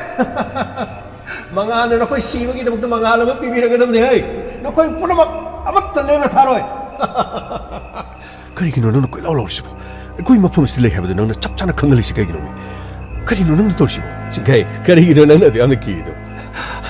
그 이마품 쓸래 그이는 콜라오 실라오리 강나버디 뭐 거의 한 거돌이버니 마통 날레 하이드는 뭐 거의 싹신 멍엄 로이돌이버니 hꯧ지게 거기 마루소 야막트 레이디 바크라스는 뭐 거기가 아행 좁는 마포마 스텔라 마그네 해버디 에이디 타즈디 거기 발렌타르 싱스 욕설락 아두가 나사이디게 징케이나소 거기 신하옥싱 하비리 아두가 신하옥싱 매 안포는 뭐나 강미게다 와풍 그러당 탐적에 신하옥싱의 시즌 내리버 모바일 마름 싸드나 마포마 스데 헥타 모바일 디갱 비긴 아동노 모바일 디갱 따르게 동이 마이 오그니 아동이 마이 우바이비스 아동이 꼭다 소이드는 먹기 아라빠디기는 뭐이나 까박게 마코이 마폼다 아파버 스나이퍼싱 시즌너리 해버스디 라나스기 마코이나 콰이디기 모이나 시즌너리 콜라이싱 만ung다 모이 아두가 아이코이나 시즌너리 세트싱 아시 마람 짜드나 hꯧ지게 아무다 시즌너비라 아이코이기 로나 마코이나 칸 아이코이나 마폼 시즌너리 동안 아이코이나 보로키바 아파버싱도 나타나 어홍버 세트싱 아지 시즌너비야 아두가 아이코이가 시디 마폼시다 시바마디 짱바 이말레바케다 마칸 아이코이 푸나 란탱미나시 아이코이 마폼시다 푸나 레이 하버도 강한지 콜라울라미나시 이말레바나 야이프레 이말레바나 야이프레 이말레바나 야이프레 이말레바나 야이프레 hꯧ지게 샘 사드는 레로 맘셀락라바니네 코이 마이케이 마리 막 yengadabani aduga aikogi volunteer sing lakpada madusu moni yengadabani yama asigi paringma atu asida kakale kadai hey kabu Jackson ngasai makai inhaidra mukui kulai ko ngai dole hauji kada mukui ko tari jure da Jackson yama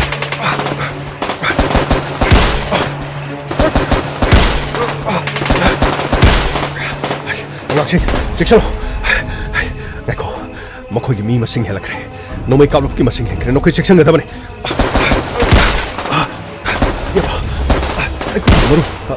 somma kandi ko di maru lo kare maru lo no koi somma kandi sing somma kandi lo ecco di maru sing ga kada yori hadun message tar ko pagni ai piri kopsal ko mobile manum to kopsal yune phani yamba ai manga nang na ta kakhalari de kaino Kestor ime manga ai no koi kana manga ju pangre yama kamai tone ai no koi yama sanchela ba padon ne ko si no mo sipayo si sipayo magi no mo sipayo si no koi marulo ite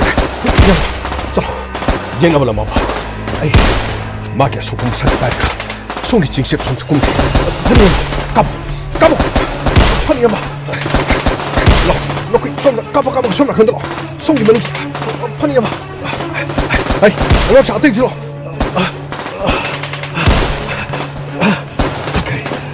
아이, 슈터. 아이, 그 슈터로 해야 되네.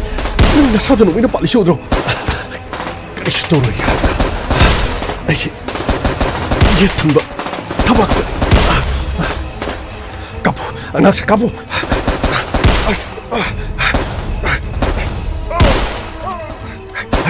yama makoi jani pa kapcham akoi han miade masike jingje akan sulleshi ai sideng hakeng tamge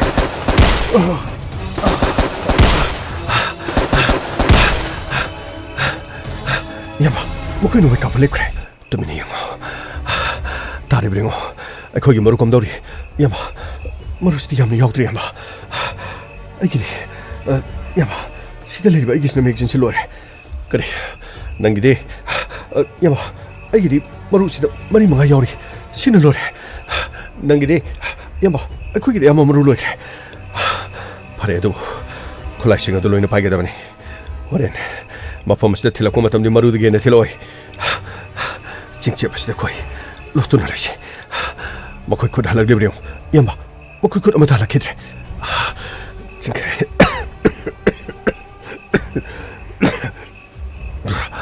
Ay, chimay si huntok na mo. Aduga, nakoy, sapagada mapamdo chalo. Ayaw ba nung may marukaraduga, nung may yamaga, ingondo piram mo. Ay, makoy lang ba pahoke? Kanino nang haidong mga? Ha? Kanino? Sira ba supun na sigani? Iray pakiramdam sigidabak. Lanpam masida taway tagi haidong na tolok karamani. Ay, miche nate kangra. Nang nakarikita magdakdakpang da bawang ali. Mapamasigi nang mapudo na chatkani. Aduga, chingkong yung na mapudo na talaga nang buhay na kangani. Ay koy, amok ka na mapamasdala kani. Iray pakita magplanting na kani. Madugi matam nate. Okay. Ay.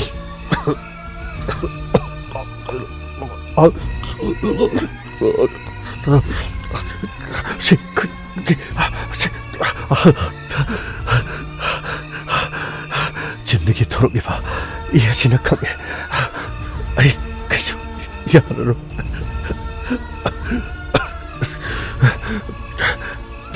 chalo maruf ching ina oxing na koi ching kai gapuna chikong da kum da kro orena ai ko gi volunteer sing lak thaga matik chama nomi marup pu da mapam masida mo khana lo ai mo mapam masida hun to yama yaro yama ai ko unai koi makarom da puna chapina se kari kino nang ngang si mo ha nang ngang ibo atu kari no ai ko nang mo hun to maga chapiya bana ti nang mo mapam masida gi pogani makoy no may kapalem kaya wajik mapamasdagi hakdang yang kiki makoy mapamasdagi kutan mahik lep kibaga nang ko amok ay na tanggat to na purga mok chat kani adaka mapamasdagi nang mo ay na kan kani chingkay nang lidiya roy chingkay ay na haibasine ay mo mapamasda tama mo nakoy namnamak chatkro ay makoy kalam bapanawki kanino nang haribudo ha kanino nang haribudo ay madugi abo sungang amloy nang haribud ay abo sungang amloy angakching mekop naum singnareyo makoy mapamasida ko tarak libra makoy lakpremo ima 통음 다하도 ima na sai sing kita taki ima akoy masih tadra mal ima nasai sing kita thake thongam ta hangdo ima na chalan chalubagi yamna sokthari yamna wari ima ising khajik ta thakjage ima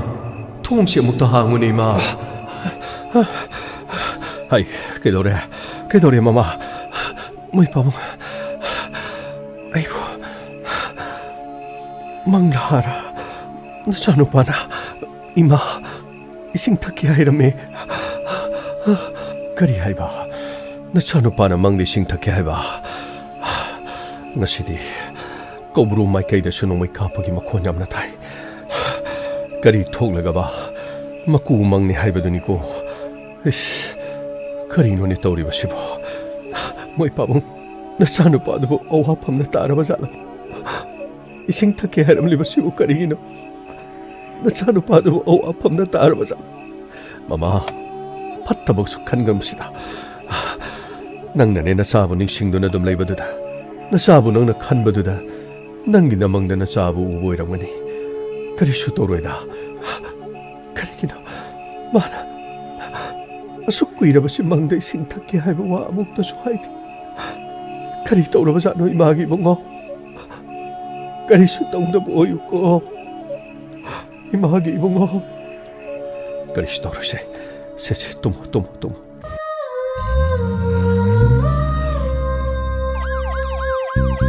Lakle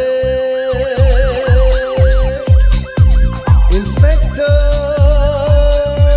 Tayay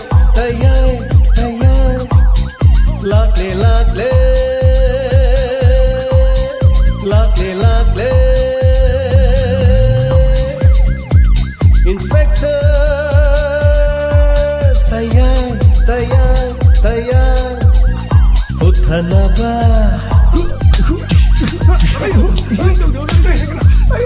Kanbina ba? Thank you, sir. Welcome. Uthana ba? Kanbina ba? Inspector. Tayay, tayay, tayay. Lakle, lakle. Inspector. Tayay, tayay, tayay.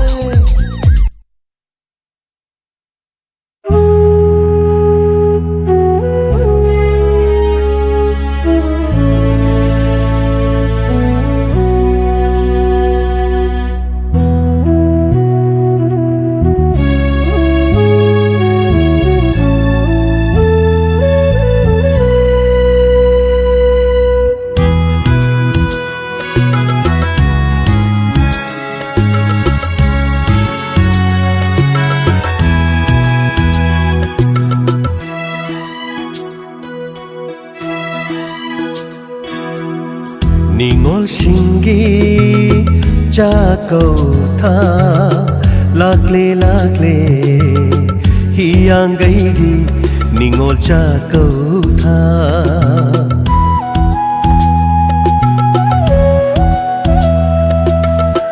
Ningol singgi jakau tha lakle lakle hiyang gaigi ningol jakau tha Harawino noktuna mapamay kay pangnatha Ningol singgi jakau tha Ningol singgi jakau tha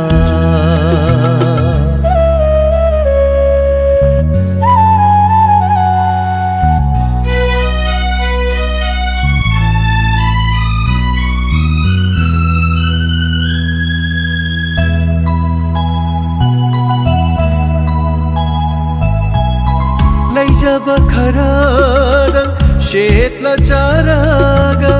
yaujaningna mapam lamdam ningol singna Lai jaba kharadang shetla charaga yaujaningna mapam lamdam ningol singna Thengnarani mabung mopa masung mamanabising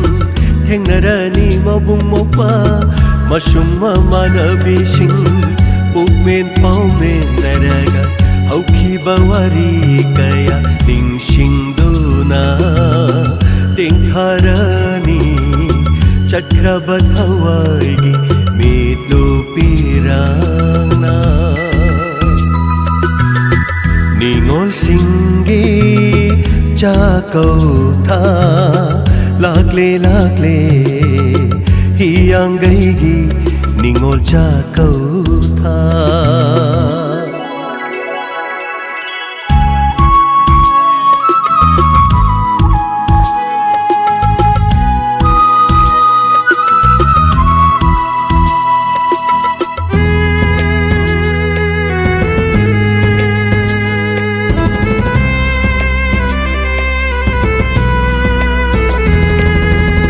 Kanalay jadraba ningol singgi di midupirang sintaba numidni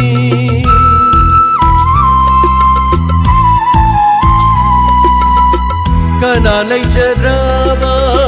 ningol singgi di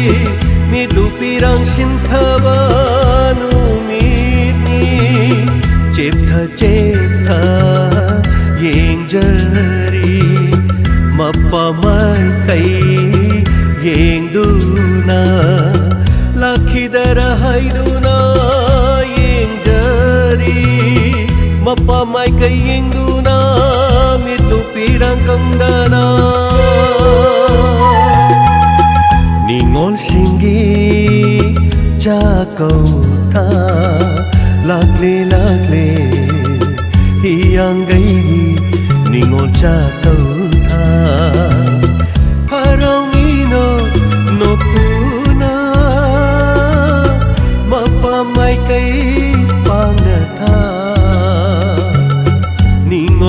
singi jakau tha ningol singi jakau tha ningol singi jakau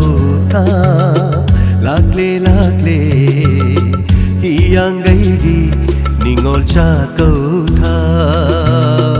hiyang gaigi ningol jakau tha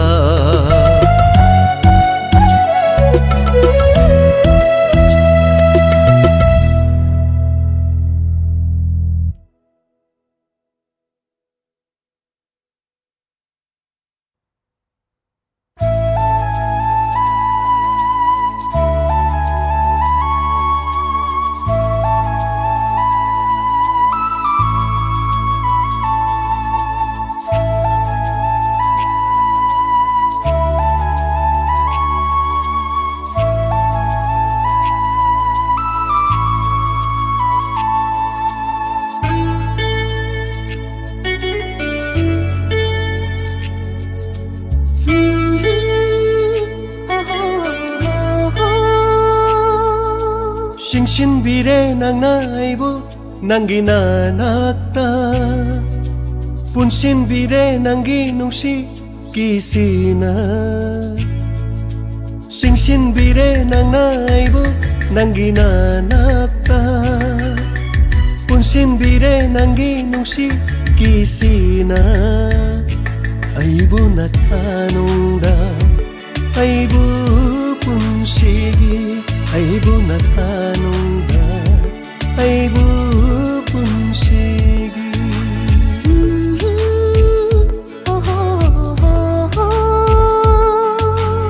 Shin bire nang naibu nanggi nanakta Punsin bire nanggi nungsi kisina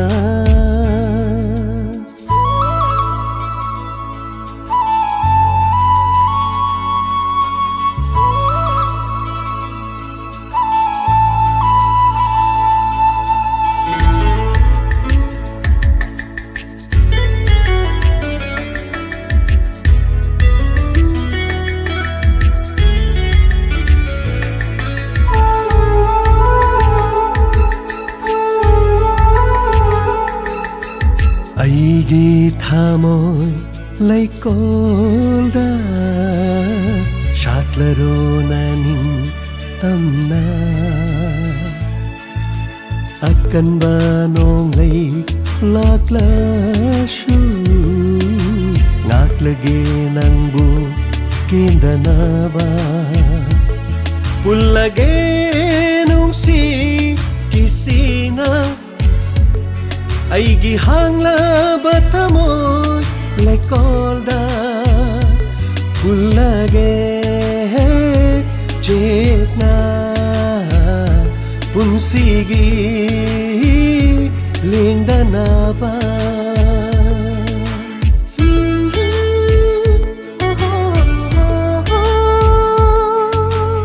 Shin bire nang naibu nanggi nanakta Punsin bire nanggi nungsi kisina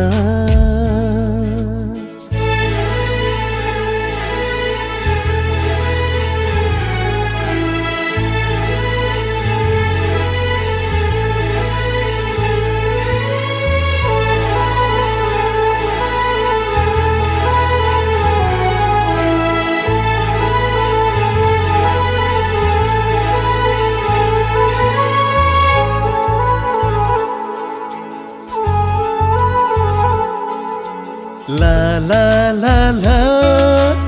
la la la la la la la la la la la sumhat pire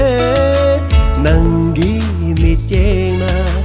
lot na yengba nitsna duna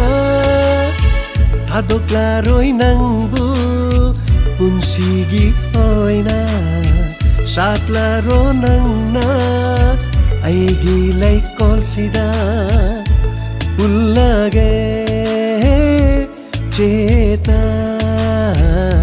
punsigi lindanaba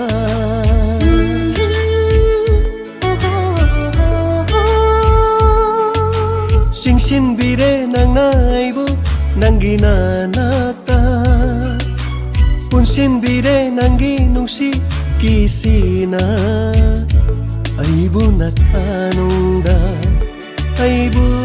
punsigi Aibu natanongda Aibu punsigi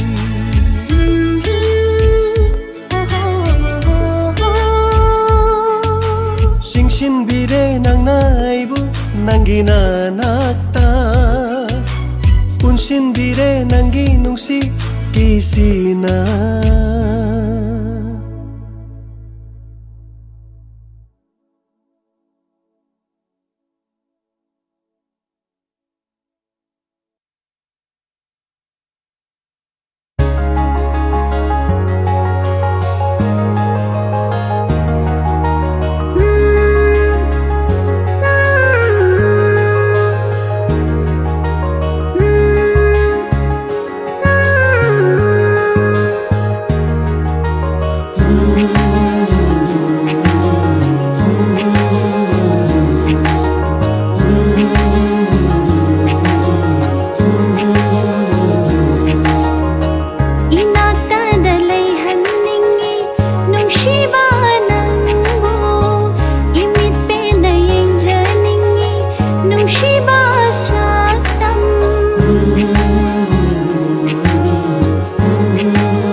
ꯌꯦꯅꯤꯡ ꯍꯨꯜꯂꯛꯂꯦ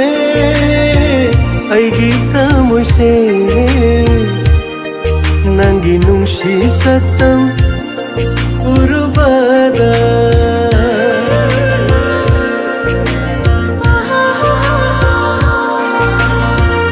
ꯌꯦꯅꯤꯡ ꯍꯨꯜꯂꯛꯂꯦ ꯑꯩꯒꯤ ꯊꯃꯣꯏꯁꯦ ꯅꯪꯒꯤ ꯅꯨꯡꯁꯤ ꯁꯛꯇꯝ ꯎꯔꯨꯕꯗ ꯇꯞꯊꯕ ꯉꯝꯂꯛꯇꯔꯦ ꯑꯩꯒꯤ ꯄꯨꯛꯅꯤꯡꯁꯦ ꯄꯥꯊꯕ ꯉꯝꯂꯛꯇꯔꯦ ꯑꯩꯒꯤ ꯋꯥꯈꯜꯁꯦ ꯅꯪꯒꯤ ꯁꯛꯇꯝꯅ ꯌꯥꯀꯥꯏꯍꯜꯂꯔꯦ ꯅꯪꯒꯤ ꯁꯛꯇꯝꯅ ꯌꯥꯀꯥꯏꯍꯜꯂꯔꯦ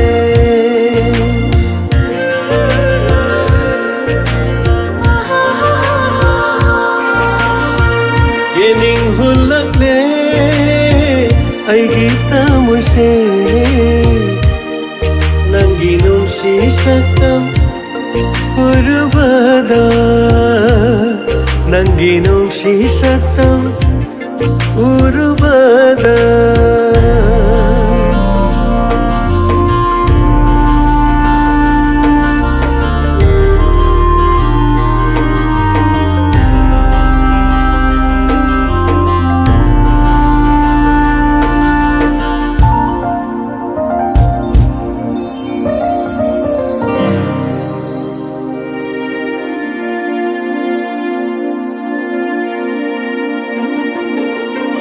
ꯈꯪꯂꯝꯗꯕ ꯅꯨꯡꯁꯤꯕ ꯈꯪꯍꯜꯂꯦ ꯅꯪꯅ ꯎꯔꯨꯕ ꯌꯦꯡꯂꯨꯕꯗ ꯅꯪꯒꯤ ꯁꯨꯝꯍꯠꯄ ꯁꯛꯇꯝ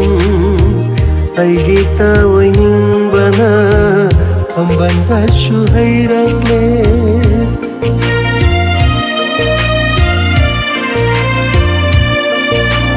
ꯈꯪꯂꯝꯗꯕ ꯅꯨꯡꯁꯤꯕ ꯈꯪꯍꯜꯂꯦ ꯅꯪꯅ ꯎꯔꯨꯕ ꯌꯦꯡꯂꯨꯕꯗ ꯅꯪꯒꯤ ꯁꯨꯝꯍꯠꯄ ꯁꯛꯇꯝ ꯑꯩꯒꯤ ꯇꯥꯑꯣꯏꯅꯤꯡꯕꯅ ꯄꯥꯝꯕꯟꯕꯁꯨ ꯍꯩꯔꯛꯂꯦ ꯃꯤꯀꯨꯞ ꯑꯃꯠꯇꯁꯨ ꯀꯥꯎꯕ ꯉꯝꯗꯔꯦ ꯃꯤꯀꯨꯞ ꯑꯃꯠꯇꯁꯨ ꯀꯥꯎꯕ ꯉꯝꯗꯔꯦ ꯅꯪꯕꯨ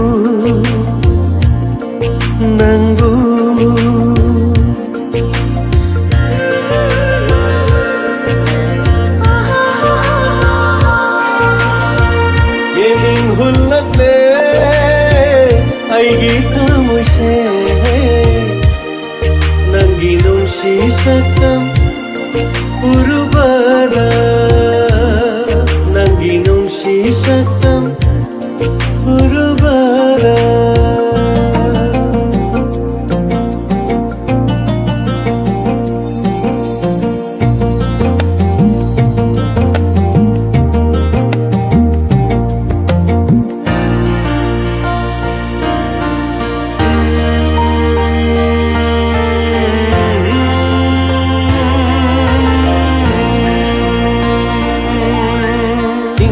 Pamalang sahuna umlakpada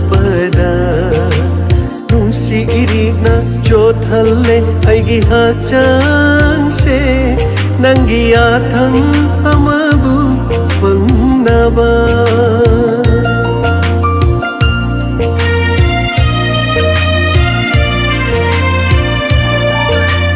Ingla pamalang sahuna umlakpada si irig na jothalle aigi hakchang se nanggiyathang amabu pangnaba amoy kisi thoktu na pirage nafamda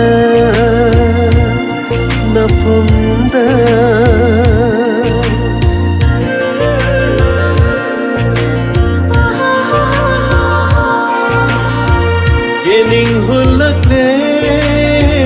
aigi tamoise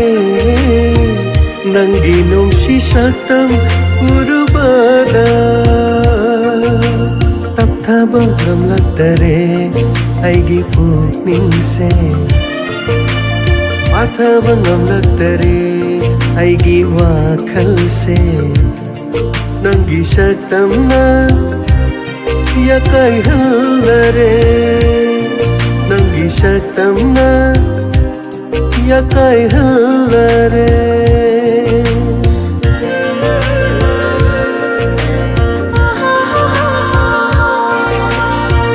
예닝 훌럭네 아이기 타무세 난기 농시 삭담 우르바다 난기 농시 삭담 우르바다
Hanana Takachari, Nasigi Lathokchari, Inspector Tag, Hanjin episode Chamapan Nifu.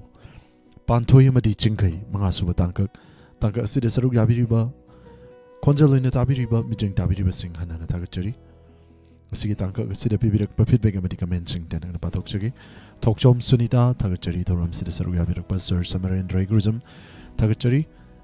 Kanan Morang Team, Taram Nokchari, Toram Sibu Saru Yabirakpa. YouTube ta mung lakchagi ngobi sorok haibong karong imabuan na tagachari thorum saruk yabirak pa madam sanai be waka madam sabitru kap tagachari imai be maling thokong hanana tagachari thorum sida saruk yabirak pa feedback ngamadi comment sing pibirak di bakuding mag hanana tagachari pabung Jayante Kumar wari si yam na fazing asig inspector ta episode 940 hen tagapiri imabi mala koncham tagachari ma kunjay sorry devi sa surjit wari si yam na nusi ta yaigi Wari Maka Ngaizuri sa Surji Taina Takpiri. Imahayang sungsoi so din na sarug yaminasi. Episode Samapan ni Fumatoy. Inspector Tiagan Jin ba episode sarug yaminasi. Kamala Morang Team Tagachari Madam Busu Thoram Sida Sarug Yabirak pa Paung Jayante Kumar. Mabre sorry takal changbam Sabitru Hikap Hanana Tagachari sa Ranabir Wangkem Antem Susila. Mabimola Hanana Tagachari. Tangka Sida Sarug Yabiri Bokuning Makana Tagachari, and a Patok Chabata Sita Nanta Yarusu, Waru Vidanaba Hajari, Madam Romita Sanasam, Ima Kunjesuri, my Bimhal, Imabimola Koncham, Tagachari. Sir Ranabir Wang came, Tagachari Sana Ibiwaka, Sir Ratan, Sir Sutaram Nokchari, the Roma Sida Sarug Yabirakpa, Prem Lata, Kondram Tagachari, Imamanito be a same Tagachari. Thoram Sida Sarug Yabirak pa Sir Sabir Maibam Tagachari Mani Tombi a same Pabung Jayante Kumar Ahantem Susila Ima Kunjesori Amuka na Tagachari Wari Si Yam na Fazing Asig Inspector the episode Hani ay litan na Fazaki ay na Tagapiri Pabung Jayante Kumar Madam Bilasini yung nam Tagachari Thoram Sida Sarug Yabirak pa Kuring mag hani ay litan na Tagachari Wangkay Rakpa Mema Taram Nokchari, Sowa Momita Devi, Tagachari, Thoram Sarug Yabirakpa, Pramesori Wahengbam, Wangkay Rakpa Mema, Imabusu Tagachari, Mabre Sori, Madam Susila Okram, Kuning Mag Hanana Tagachari, Thoram Sida Sarug Yabiba, Thoram Sibu, Bapung Fan Biriba Kuning Mag Sir Suresh Singh, Laima, Laifrakwam Tagachari, Thoram Sida Sarug Yabirakpa, Sana Ibe Waka, Madam Sanjam Anandi Devi, Tagachari. लोइनना चथजरिबा 90.0 वाहंग radio की थौरम की मखा चथजरकपदा लेमहौरिबा ngasiगी थौरम परेंगसिंग समलमना निंगसिंगजगी मिकुप खरगी मतुंग लांथोकजगनी entertainment programme लोइनना मखा चथजरकपा थौरमदा पुंग 10 माथोई मयामदा कुदोल तमजगनी सुमांग कुमाई सुमांग लीला की मतुंग मयामदा अमु कुदोल तमजगनी पुंग 12 मखल मथेल की सई लोइनना पुंग 12 मखाई इंस्पेक्टर तेगी अनोबा एपिसोड मयाम पुना सरुक यामिनसी ngahiktang di pumnamakta ki laptop chabagi ayaba lojari pumnamakpa mukana kurumjari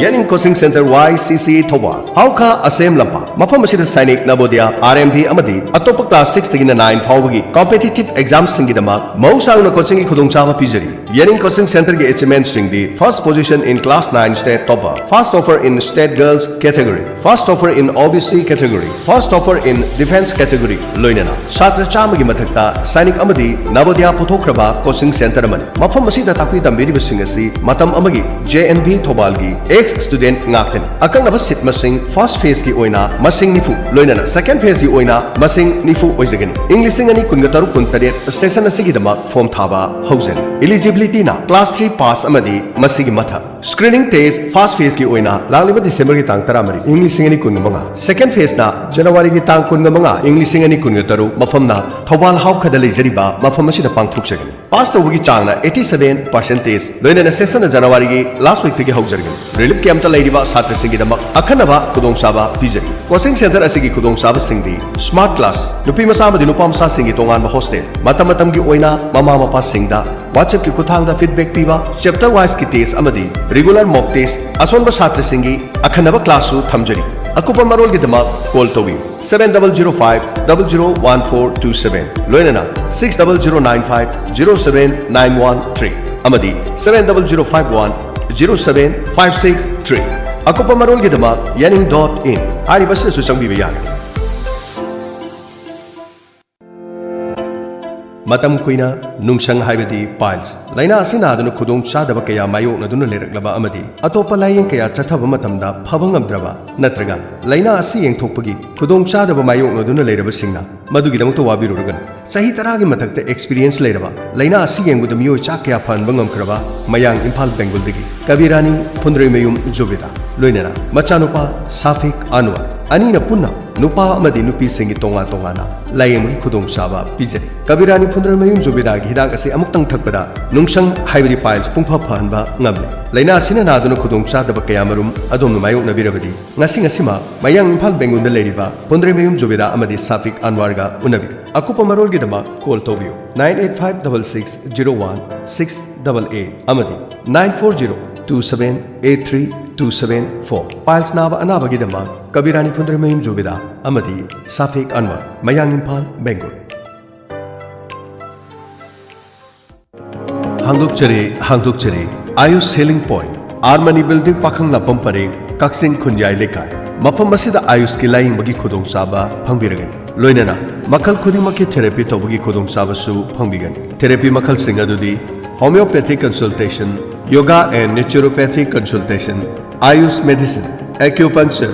massage therapy yoga therapy steam bath ultrasound therapy interferential therapy infrared therapy vibro massage back therapy weight loss therapy asina chima makhal kaya gi therapy sing phangbigan loinana liver gi anaba amadi kidney da nung leiba amadi tonsillitis skin gi problem loinana nupi gi anaba sing amadi anxiety stress tumba yada asina chingba sigi lahing gi khudong saba pijari masi khaktana tana allergic oiba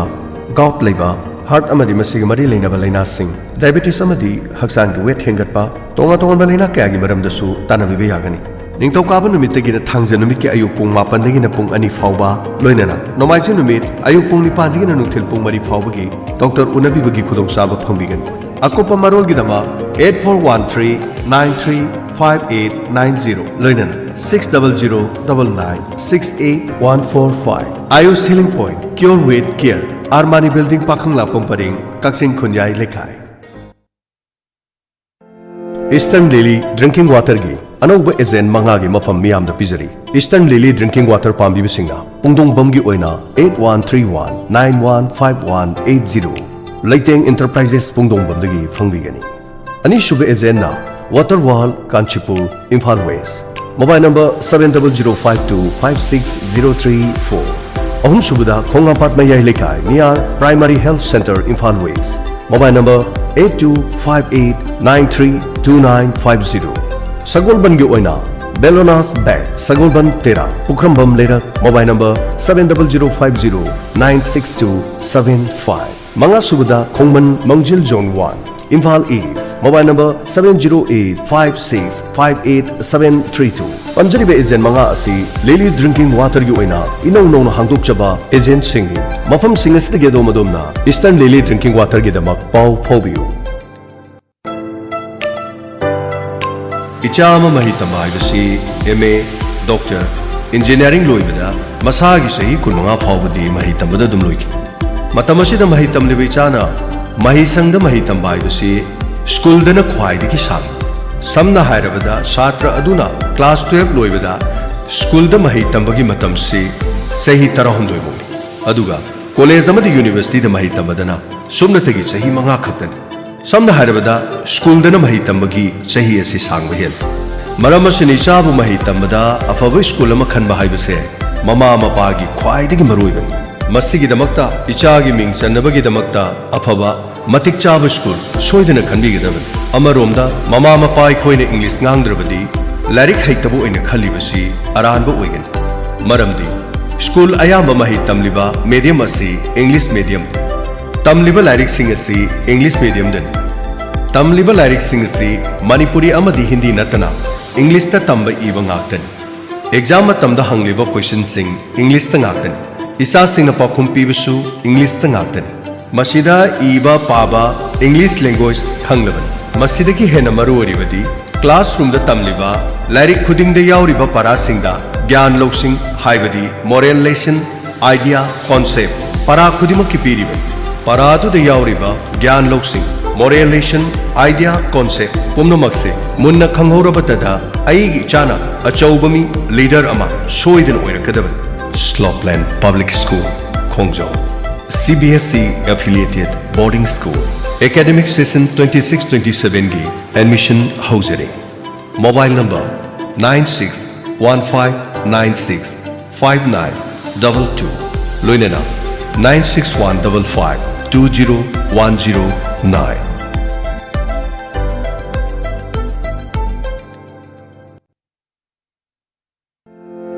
Admission open The Base Kid Care Center Khongjom Bazaar Khongjom Bazaar da leriba Kid Center asigi lakadoriba session English singeni kun taruk ki oina admission form thaba houjari leiba ki hauji koriba phibam asigi khanjaduna admission free oijagani hariba center asida baby group pre nursery amadi kg panjariba singi oina mai tamagi khudong saba pijari center asida ning thijana train toroba oja sing haibadi